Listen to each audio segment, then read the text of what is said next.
क्या ये नहीं हो सकता कि इजरायलियों के पास उस वक्त एक ऐसी टेक्नोलॉजी थी जो हमारे पास आज नहीं है? एक ऐसी मशीन थी जो एक झटके में बहते पानी को रोक सकती थी और पत्थर की दीवार गिरा सकती थी। प्राचीन एस्ट्रोनॉट थ्योरिस्ट मानते हैं कि कवेनेंट के आर्क में एक परग्रही टेक्नोलॉजी का इस्तेमाल हुआ था, और इसका सबसे बड़ा सबूत उन घटनाओं के अध्ययन में मिल सकता है जो जेरिको शहर पर कब्जे के 300 साल बाद हुई थी, जब आर्क चोरी हो गया था। सैमुअल की किताब के मुताबिक जब इजराइल के लोगों का सामना 11वीं सदी ईसा पूर्व में फिलिस्तीन की सेना से हुआ, तब कवेनेंट के आर्क ने एक बार फिर से उनकी काफी मदद की, मगर ईश्वर ने उन्हें ऐसा करने के निर्देश नहीं दिए थे। उनकी आज्ञा के बिना आर्क का इस्तेमाल एक हथियार के तौर पर करने की वजह से नाराज विधाता ने फिलिस्तीनियों को जीत दिला दी और उन्होंने इनाम के तौर पर उसे अपने पास रख लिया। बाइबल कहती है कि उसके बाद बड़ी अजीबोगरीब घटनाएं होने लगी। फिलिस्तीनी मौत और बीमारियों से जूझ रहे थे। उस जमाने में वो ये नहीं जानते थे कि वो एक ऊर्जा है, और बेचारे रेडियो एक्टिविटी से होने वाली बीमारियों का सामना कर रहे थे। वो तो यही मान रहे थे कि ये सब कुदरत का कहर है। उन्होंने आर्क को अपने एक देवता की मूर्ति के पास रख दिया, डेगोन के पास। उसे वहां रखकर वो चले गए और लौटने पर देखा कि डेगोन का सिर कट गया है और उनके हाथ धड़ से अलग हो गए हैं।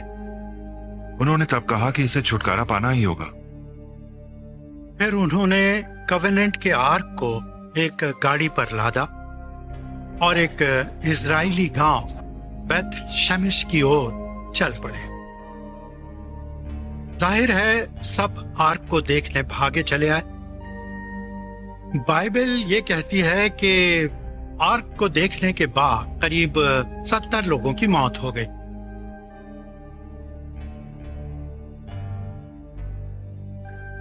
जिन लोगों ने readers of the lost arc film देखी होगी, उन्हें याद होगा कि उसके आखिरी दृश्य में इंडी चीख चीख कर कहता है, मत देखो उसे, मत देखो।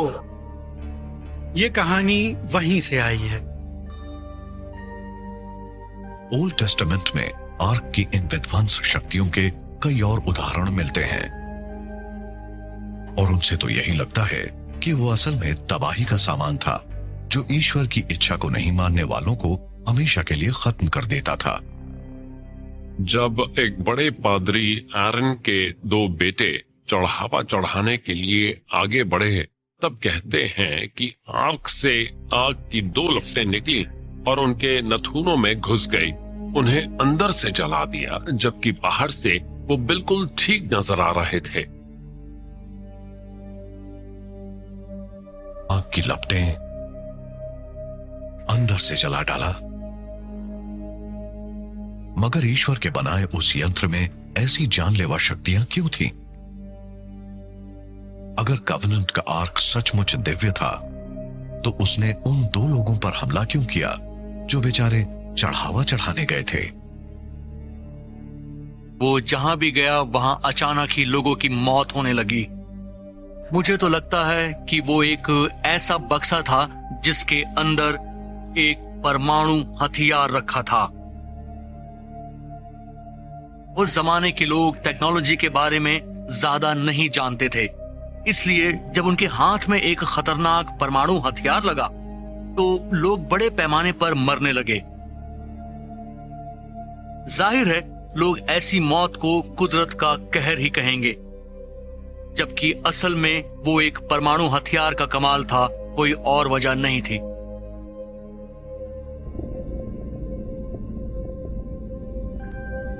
क्या प्राचीन एस्ट्रोनॉट थ्योरिस्ट की यह बात सही हो सकती है कि कवेनेंट का आर्क असल में एक परमाणु हथियार से लैस था? एक ऐसा हथियार जिसे हमारी दुनिया में ईश्वर ने नहीं बल्कि दूसरे ग्रहों से आए जीवों ने पहुंचाया था। हो सकता है कि कवेनेंट का आर्क असल में एक बेहद खतरनाक हथियार था जिसे कोई एलियन चला रहा था और उसका नियंत्रण कर रहा था। तो क्या कवेनेंट का आर्क सचमुच एक उम्दा और आला दर्जे का हथियार था कि इजराइल के प्राचीन लोग उसे अपने काबू में नहीं रख सकते थे? शायद, मगर आर्क की उन तमाम शक्तियों में से एक शक्ति ऐसी भी थी जो सबसे अलग थी। वो सीधे ईश्वर के संपर्क में रहता था।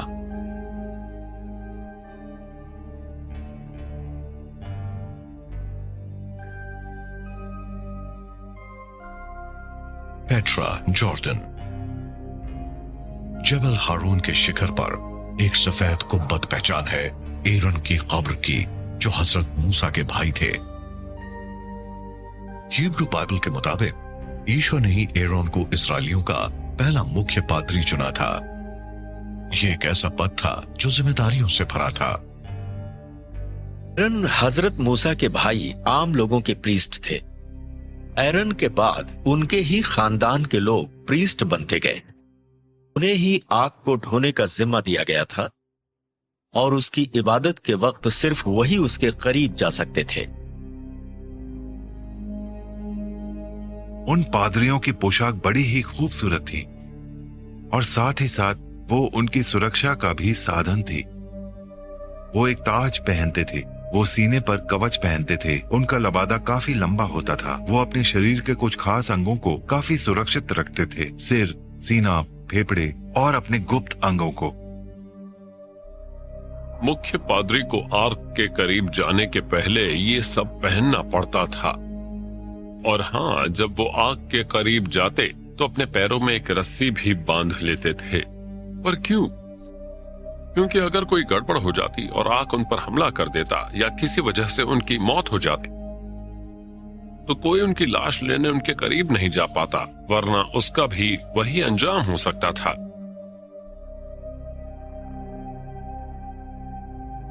आग के ऊपर 2 फरिश्ते बने थे। बाइबल में कहा गया है कि ईश्वर उन दोनों के बीच की छोटी सी जगह में ही रहते हैं। यही वो जगह है जहां पृथ्वी और स्वर्ग एक दूसरे को छूते हैं।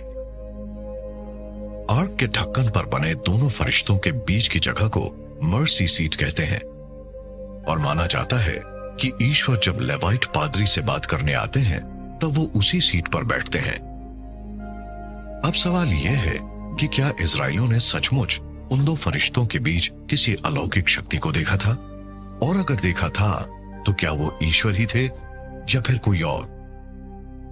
आर्क की असीमित शक्तियों के इतने प्रमाण देखने के बाद कुछ प्राचीन एस्ट्रोनॉट थ्योरिस्ट तो ये भी कहते हैं कि वो असल में एक बिजली वाला कैपेसिटर था, एक ऐसा यंत्र जिसका इस्तेमाल ऊर्जा को जमा करने और उसे चारों ओर भेजने में किया जाता था।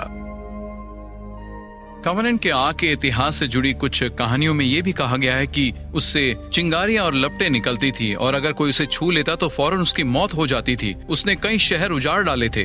बहुत से लोग मानते हैं कि वो असल में एक बहुत बड़ा एनर्जी कैपेसिटर था। कैपेसिटर कहना ज्यादा सही होगा, वो भी स्टैटिक इलेक्ट्रिसिटी से चलने वाला एक मामूली सा यंत्र था। ऐसे यंत्र के लिए 2 कंडक्टर्स चाहिए जिनके बीच एक इंसुलेटर होना चाहिए। उसके बाहर सोने की परत चढ़ी थी जो एक अच्छा कंडक्टर था। उसके बाद आप उसे खोलिए और अंदर देखिए तो वहाँ भी एक बड़ा ही अच्छा दूसरा इलेक्ट्रोड था। ये देखिए, ये है आर्क का बाहरी हिस्सा। इसे आप पॉजिटिव चार्ज वाला कह सकते हैं। आर्क के अंदर वाली दीवार पर भी सोने की परत थी। इन दोनों के बीच एक इंसुलेटर भी था, वो लकड़ी जिससे ये आग बना था। इस तरह से इसके अंदर वाले हिस्से में नेगेटिव चार्जेस बन रहे थे। अब सवाल उठता है कि आग के उन पॉजिटिव और नेगेटिव चार्जेस का इस्तेमाल आखिर कैसे कर सकते थे। यहाँ काम आते थे इसके ढक्कन पर बने 2 फरिश्ते। एक तो यहाँ बना था बाहर की ओर, इसके एक चार्ज जोड़ने पर पॉजिटिव चार्ज मिल सकता है। दूसरा फरिश्ता इस जगह पर बैठा है। ये बाहरी परत से तो नहीं जुड़ा था, लेकिन एक रॉड की मदद से ये अंदर वाली परत से जुड़ा हुआ था। इस तरह से नेगेटिव चार्ज भी मिल रहा था। अब देखने वाली बात यह है कि आग पर बना ये फरिश्ता ये बाहरी कंडक्टर से नहीं जुड़ा था, बल्कि इसके और उस परत के बीच इंसुलेटर है और इससे एक रॉड जुड़ा था जो अंदर वाले कंडक्टर के संपर्क में था। इजरायलियों का दावा था कि उन्होंने उन दोनों फरिश्तों के बीच ईश्वर को देखा था। ईश्वर का एक प्रतिरूप था। अब सवाल यह है कि अगर वो वहां पर ईश्वर का प्रतिरूप नहीं देख रहे थे तो क्या वो ऊर्जा से भरा आग किसी और किस्म का ऊर्जा से भरा यंत्र था? जब हम कहते हैं कि इजरायली उन दो फरिश्तों के बीच ईश्वर का प्रतिरूप देख रहे थे, तो हमें इस बात का भी ध्यान रखना होगा कि हम ईश्वर के किस रूप की चर्चा करते हैं। हम उन्हें धुएं या आग के रूप में देखते हैं, शायद ही कभी किसी ने उन्हें इंसान के रूप में देखा हो। ऐसे में बिजली के वो आर्क्स भी तो यही कर रहे थे। लोगों को थोड़ा सा धुआं नजर आता, काफी तेज रोशनी होती और चटकने की आवाजें आती। उन चीजों को देखकर तो उस जमाने के लोग ईश्वर को देखने की बात ही कर सकते थे। कहीं ऐसा तो नहीं कि आर्क के ऊपर ईश्वर को देखने की जो बात कही जा रही थी वो असल में बिजली का डिस्चार्ज था? अगर ऐसा था तो हो सकता है कि कोई शख्स या कोई चीज कवनेंट के आर्क के जरिए बिजली के सिग्नल भेज रही थी और उनके सहारे ही इजरायलियों से बात कर रही थी। प्राचीन एस्ट्रोनॉट थ्योरिस्ट मानते हैं कि इस तरह की कोई बात सिर्फ मुमकिन ही नहीं है, बल्कि बाइबल में एक ऐसे यंत्र ब्रेस्ट प्लेट ऑफ जजमेंट का जिक्र भी है जिससे ऐसा कर पाना बड़ा आसान था। एक्सोडस की किताब के मुताबिक पादरी खेमे के अंदर जाने के पहले उसे पहनते भी थे। उसमें 12 पवित्र रत्न जड़े थे जिन्हें अग्नि के रत्न कहा जाता था और वो इजराइल के 12 कबीलों के प्रतीक भी थे।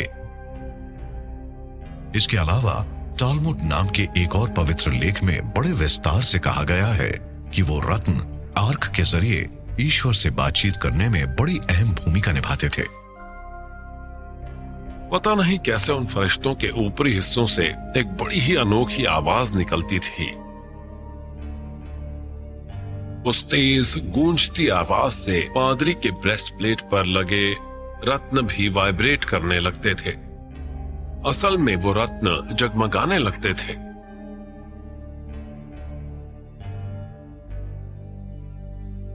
ऐसा लगता है कि एक बड़ा ही जटिल और खास कोड था जिसकी मदद से ईश्वर उन लोगों से बात किया करते थे।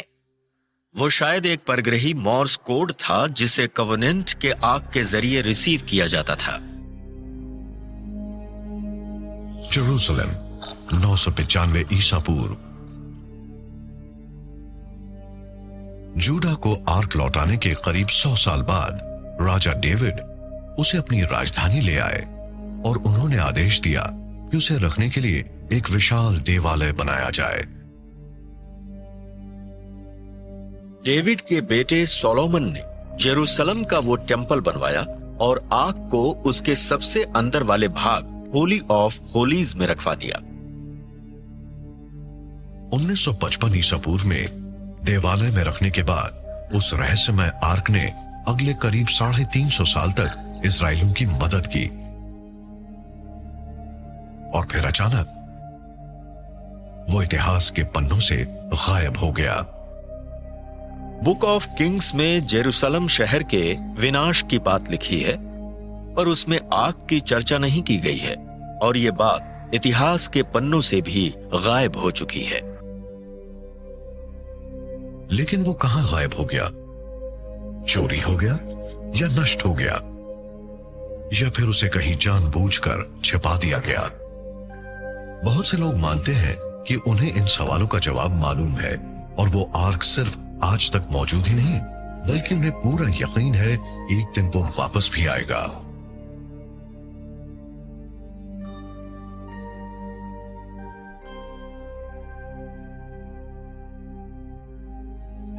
Mount Sarogi, Japan. हर साल शिंटो मत के अनुयायी इस पहाड़ पर चढ़ाई करते हैं। यहूदियों की पवित्र धरती से करीब 10,000 किलोमीटर दूर वो अपने साथ सोने की परतों से ढका एक बड़ा ही खूबसूरत संदूक भी ले जाते हैं जो कवनेंट के आर्क जैसा ही दिखता है। कहते हैं उसके अंदर ईश्वर की आत्मा रहती है। जापान के विद्वानों ने ओल्ड टेस्टामेंट पर नजर दौड़ाई। उन्होंने जापान के बुनियादी आध्यात्मिक लेखों को भी देखा जैसे कि कोजिकी, और उन्हें उनके बीच काफी समानताएं नजर आईं। उनका कहना था कि वो समानताएं इत्तेफाक नहीं थी बल्कि उनका आपस में एक प्राचीन रिश्ता था। इस राय में एक मत ये भी है कि इजराइल के कुछ लापता कबीले उस आर्क को जापान ले आए थे और वो एक पवित्र चोटी माउंट सुरुगी पर पहुंच गया और तभी से वहां चूना पत्थरों की गुफाओं में रखा हुआ है। कहीं ऐसा तो नहीं कि कवनेंट के आर्क को जापान में छिपा दिया गया हो। ऐसा कहने की एक बड़ी वजह यह है कि शिंटो मत के लोग भी एक ऐसा अनुष्ठान करते हैं जिसे देखकर लगता है कि प्राचीन इजरायली मानो आर्क को लेकर रेगिस्तान में कहीं जा रहे हों। तकानी मासुनोरी नाम के एक जापानी इतिहासकार को तो पूरा यकीन था कि कवनेंट का आर्क असल में माउंट सुरुगी पर ही छिपाया गया है, इसीलिए उन्होंने 1930 के दशक में उस पहाड़ पर खुदाई भी की थी। खुदाई का काम 1936 में माउंट सुरुगी की चोटी के पास शुरू हुआ और वो रिसर्च कई दशक तक चलती रही। फिर सारा काम अचानक रोक दिया गया। अब वो इलाका एक नेशनल पार्क बन चुका है, इसलिए अब वहाँ पर्यावरणीय कारणों से किसी तरह की कोई रिसर्च नहीं की जा सकती और अब हमें कुछ पता भी नहीं लग सकता। कवनेंट का आर्क जापान में तो नहीं मिला, मगर उससे जुड़ी कहानियां खत्म नहीं हुई।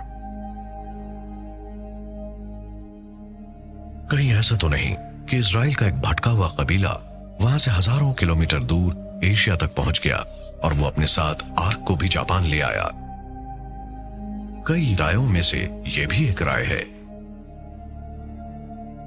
बाइबल के कुछ विद्वान मानते हैं कि इजराइल के 2 बड़े पादरियों को शहर की बर्बादी का अंदाजा हो गया था, इसीलिए उन्होंने आर्क को जेरूसलम के टेंपल माउंट के नीचे बनी एक गुफा में छिपा दिया था। यह भी कहा जाता है कि कई 100 साल बाद जब आर्क फिर से मिला तब उसे नाइट्स टेम्पलर नाम की एक टोली एक सुरक्षित जगह पर ले गई। नाइट्स टेम्पलर असल में ऐसे सन्यासी थे जो लड़ने की कला में भी माहिर थे। उन्हें 11वीं से 13वीं सदी के बीच एक खजाना मिल गया था जिसके बारे में बाइबल में बताया गया था कि वो सबसे बड़ा खजाना है।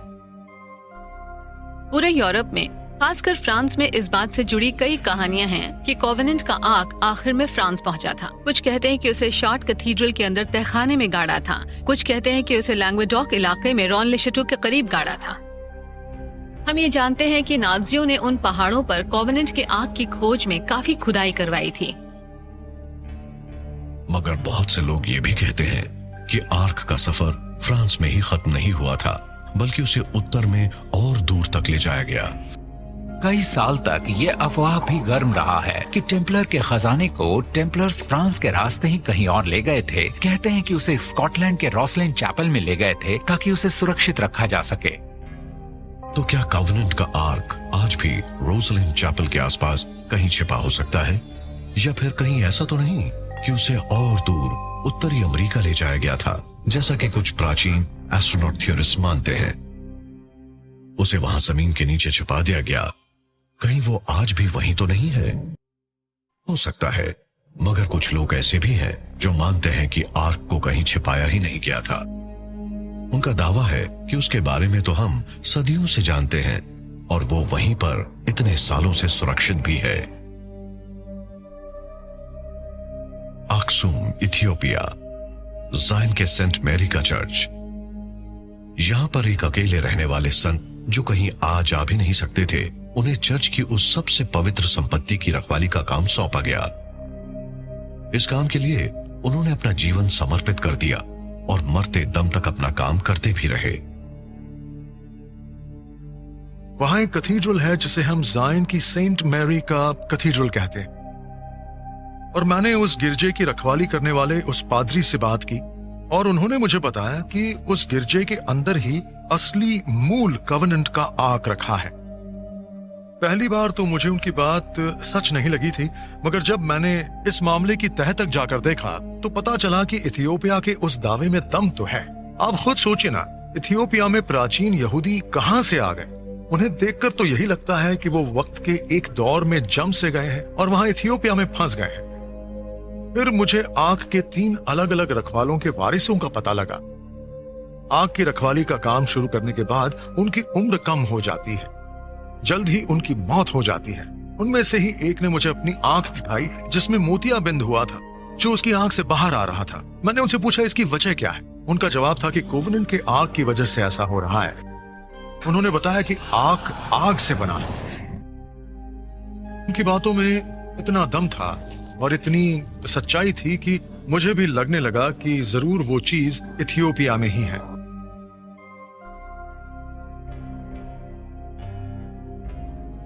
हो सकता है कि कवनेंट का आर्क सचमुच इथियोपिया की एक चर्च में है, एक ऐसी जगह पर जिसके बारे में सब जानते तो हैं और वो ज्यादा सुरक्षित भी नहीं है। अगर ऐसा है तो इस बात के सबूत क्यों नहीं मिलते? क्या ये कोरी बात है या फिर इसके पीछे कोई और वजह है? कहीं वो वजह आर्क से जुड़ी उस हंगामा खेज राय से तो नहीं जो कहती है कि वो एक नहीं बल्कि कई आर्क हैं। टोरा में इस बात का जिक्र है कि आर्क 2 थे। एक आर्क वो था जो सबसे पहले हजरत मूसा ने माउंट साइनाई से लौटने के बाद बनाया था। बाद में हमें एक्सोडस की किताब में भी इस बात का जिक्र मिलता है कि बिज़ाला ने एक आर्क बनाने का आदेश दिया था। वही वो आर्क था जो खेमे में बना रहा। अगर प्राचीन एस्ट्रोनॉट थ्योरिस्ट की बात सही है कि आर्क असल में एक बेहतरीन किस्म की मशीन थी, तो क्या यह नहीं हो सकता कि वो एक नहीं कई हों? और अगर ऐसा था तो यह भी तो हो सकता है कि आर्क से जुड़ी हर कहानी, हर मिथ सही भी हो सकता है। लेकिन आर्क एक हो या कई, 2 बड़े अहम सवाल अब भी उठते हैं। पहला तो ये कि आर्क का असली मकसद क्या था, और दूसरा ये कि अगर वो वापस आ गया तो क्या होगा।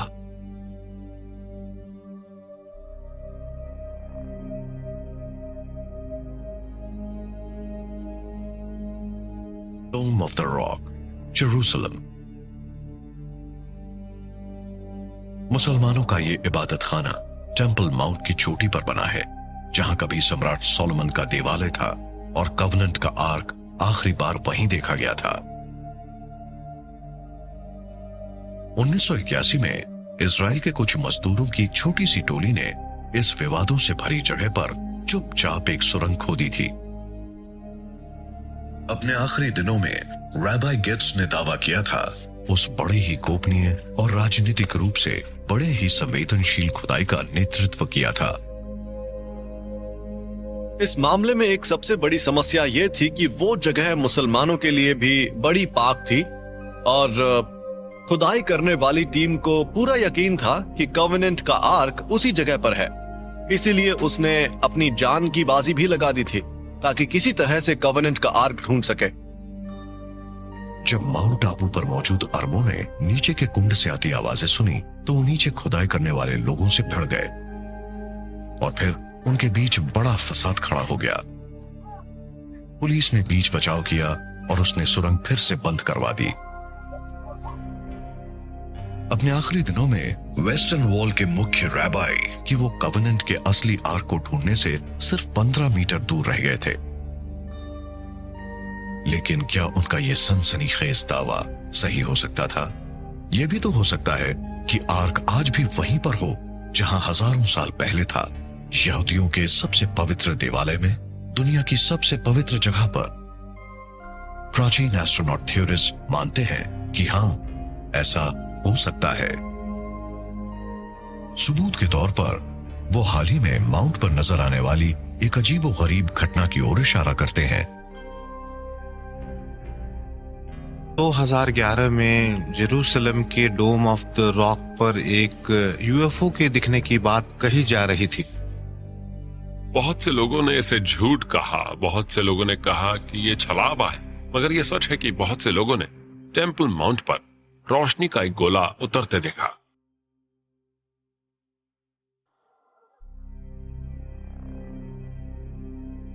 वो कुछ देर तक वहीं मंडराता रहा,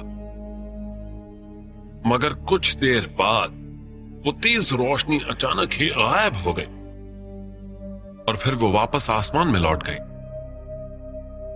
कुछ लोगों का अंदाजा है कि वो यूएफओ शायद कवेनेंट के आर्क को रिचार्ज करने आई थी और वो आर्क आज भी जेरूसलम में ही है।